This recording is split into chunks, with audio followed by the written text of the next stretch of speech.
Welcome to Hilary Topper On Air, the podcast you can't afford to miss. Art therapy involves the use of creative techniques such as drawing, painting, collage, coloring, or sculpting to help people express themselves artistically and also to examine the psychological and emotional undertones in their art. Do you think that art can actually heal? I'm Hilary Topper, and this is Hilary Topper On Air.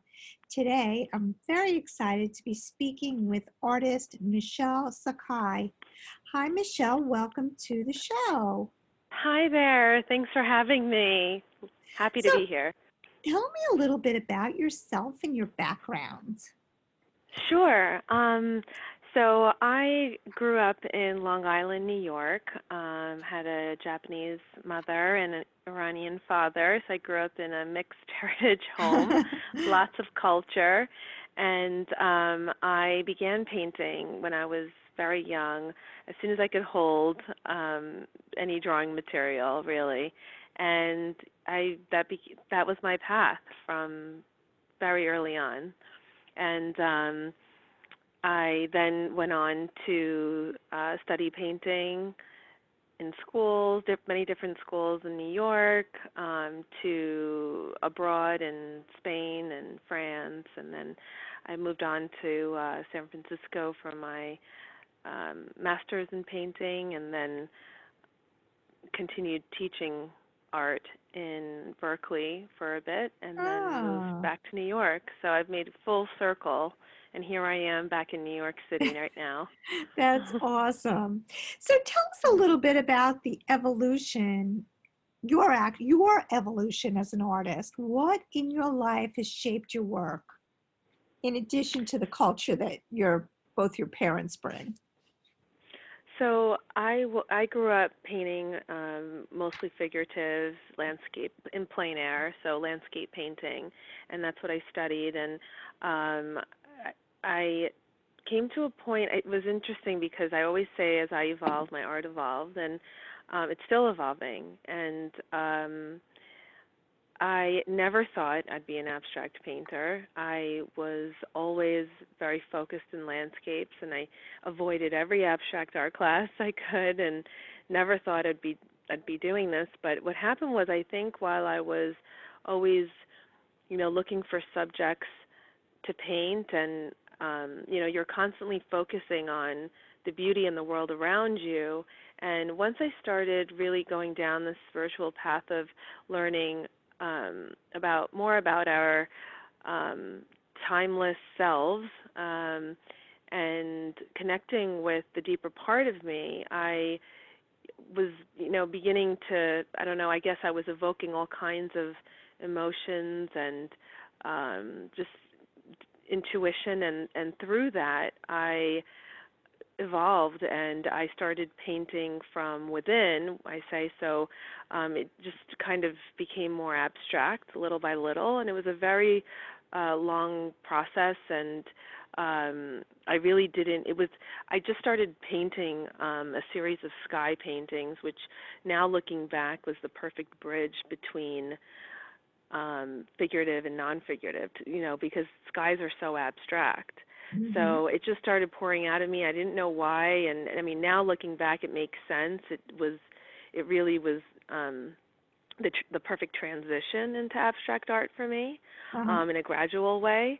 And so I just started painting from within, and it was really exciting because I was so tired of constantly looking at different landscapes. As much as it's exciting and interesting to see different parts of the world, and painting different scenes and people perhaps, but once you start working from the inside, it's a deeper level, and it was just way more fulfilling for me as an artist to work in that way. And it was also a discovery of myself and the different layers that we all have, and the levels of consciousness where we are living day to day, Mm-hmm. and also through that healing our deeper selves and all the parts that, we come back here to heal. So it was really, it's been, Interesting. yeah, an Yeah. interesting journey for me that, and once you kind of open this door, it's so hard to go backwards, and you don't want to go backwards, but I don't know what's to come. And people ask me, do you think you'll ever paint landscapes again? And who knows, I may, but right now this is where I am, and I'm really enjoying this kind of working in this way where nothing needs to look like anything, and it's really just what feels right. And I work very intuitively, and I don't even know what I'm going to paint when I approach a canvas. It's like whatever flows out of me. I love that. That is so cool. Yeah, and I don't sketch. I don't, I never did. I just, even when I did the landscapes, I just went for it. So, wow. Yeah, if that could apply to everything else in life, it'd be great. Just to go for it. But awesome. So talk to me a little bit about transformative art. Mm-hmm. Is this the art that you've actually decided to choose? And can you talk a little bit more about it? Yeah. So I just, began painting that I'm talking about, and I just call it that because it, for me, it's very transformative in so many different ways. So it's, I am continually transforming, and I have transformed as an artist and as a soul, and I feel, through my art, I am healing many different parts of myself, and also interesting where I'm connecting to others and their healing journey. And it's interesting because I think that it's just language, and it's something that connects us, like, the work that I do. And even if people may not be able to articulate it, and I myself at times have difficulty articulating it, but it's that we're connecting on a deeper level through the art, and that's what I really enjoy. And we, because we all come and we're healing the different parts of ourselves that are wounded, and I feel that we all go through the similar pains of life and struggles, on different degrees, but the art really connects us, and also while creating it, I'm going through so much of a transformation that at the end of it, I feel very different. And I believe that the work, this kind of work, just can help connect us on a deeper level. I can totally relate to that. Yeah, definitely. Yeah, I'm sorry. I just wanted to add that I also teach painting at the Harlem Hospital, where I work on the children's floor, and I do transformative art with them. And in that aspect, it's really interesting because they are there, going through whatever physical pain that they're there for. And through that, they are suffering emotionally, and doing the work, the artwork that I do with them, we really connect to whether it was a trauma from childhood or the reasons why they are there currently, whatever it may be, a combination of those things, and we just connect to these different parts, and through the painting process, it's amazing to see the transformation that the children go through, and also, during that, you're kind of you're painting your emotions, you're painting these memories or pain or whatever it is, and through that you are releasing, letting go, and then in the end walking away with something beautiful. And so it may start off dark, but it always ends with light. And I think that transformation is really important because I think a lot of us day to day live so externally where we're constantly on our phones or, nurturing instead of nurturing out, the inside part of ourselves, we're constantly going outwards. So this is a way of sitting and facing with whatever we're feeling and dealing with, and then through facing it, we're able to transform those emotions. That's really beautiful. That is awesome. Thank you for sharing that. Now, before we move on, I just want to say that I am so appreciative of our sponsors and must take the time out to thank them. Please support our sponsors and tell them that you heard about them on Hilary Topper On Air. Special thanks to the Russo Law Group, Strain Print, The Profit Express, and Fortune Fine Jewelry. So back to you, Michelle.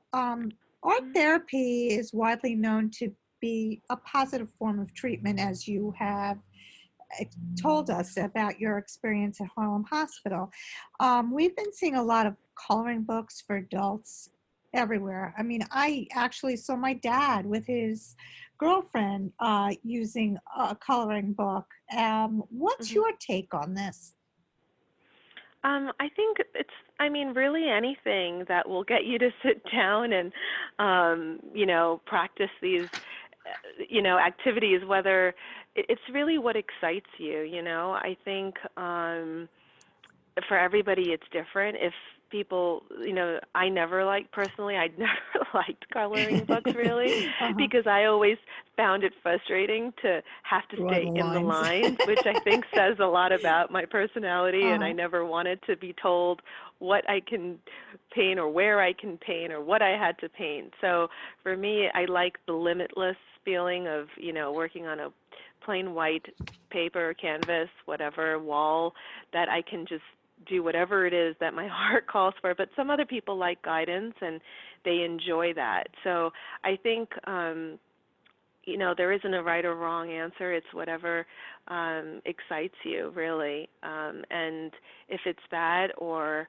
there's so many things out there. So even painting to music sometimes, maybe just letting that music guide you, or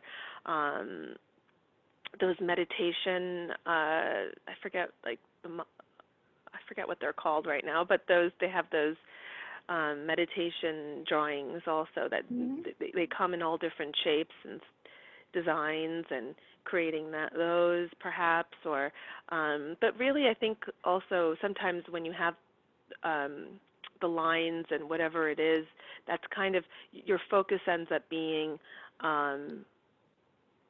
that image, whereas the way I'm speaking about how I work is really focusing internally. So the focus is not so much on what you're painting, but how you're feeling. And so letting maybe just your feelings and emotions guide you as to what colors to use, what strokes to make. And I've worked with, I've spoken at different, for example, the San Francisco Spiritual Center, where I worked with other doctors and surgeons, and they've never held a paintbrush before. And it was really quite interesting watching them through this experience, because they were able to release so much, and they just started crying, these old, grown men, and they really needed that space, where I feel like if I had given them something, that had lines, and I think they wouldn't have reached that deeper level, because they were focusing so much on, staying in the lines and doing what they're told. Whereas, I think having this safe space, and it's good, and if you want to do it on your own, so you're not feeling judged, or in a safe environment, and just kind of letting your emotions and feelings guide you, I think that is the main purpose, not the outcome of the painting. So what you're really saying is art has a type of spirituality to it. They're almost linked together. Absolutely, and I see life that way. I think everything is spiritual. It's just our approach and how everything can have a deeper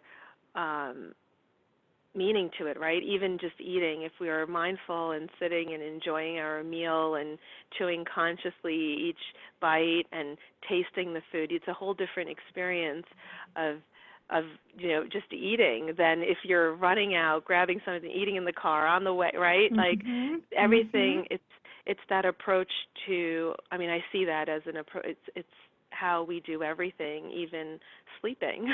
So, it's that's how I It's think very, about very it. cool.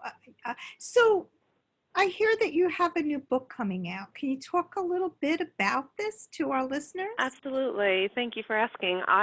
Yes, I have been working on this book called Awakening, and it's a compilation of 200 of my paintings, abstract expressionist artwork, with my personal quotes that I have gathered over like 2 years or something like that. And it's a really nice coffee table book. It took me a long time to just put together. I have a whole new respect now for people who've written books because it is such a process, from the design to the layout and then the material. But I'm really excited, and you can order it on my website, michelesakhai.com, and it could be shipped to you in January. So wow. Yeah, so Sounds please like check it out. A great gift to give to someone too. Thank you. Yeah, So, and it's all gold leaf also on the sides, and ooh. I don't know if I mentioned with my artwork, I use metal leafing, so I use gold, silver, copper, and I paint over it in oils. So I layer the whole canvas down in these metal leafing, which is so delicate but so beautiful, and it has this really warm, reflective quality to it. And it's like jewelry. I love working in this material. Sounds beautiful. So tell us how people can get in touch with you and learn more about your art or even purchase your art. So my website is michelesakhai.com. It's very much up to date with all my current exhibits and shows of where I'm showing. You can purchase even my 12 by 12 paintings, which are the smallest sizes I make. It's about a foot cubes. And I also have my art on Instagram, Michele Sakhai Art. Please follow me there. And I exhibit all around the world. So I'll be in Doha, Qatar this January. I'm participating in the first art fair.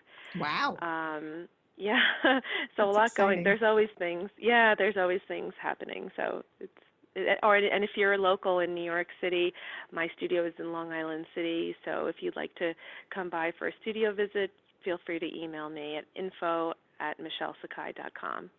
So cool. I think I'm going to stop by. Again. So it's www.michelle with 2 L's, Michell, Sakhai, SAKHAI.com.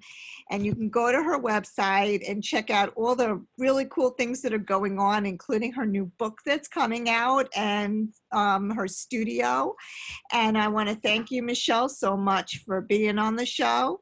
I want to thank our sponsors, the Russo Law Group, Strain Print, and Fortune Fine Jewelry, and also the Tim Healy's The Profit Express.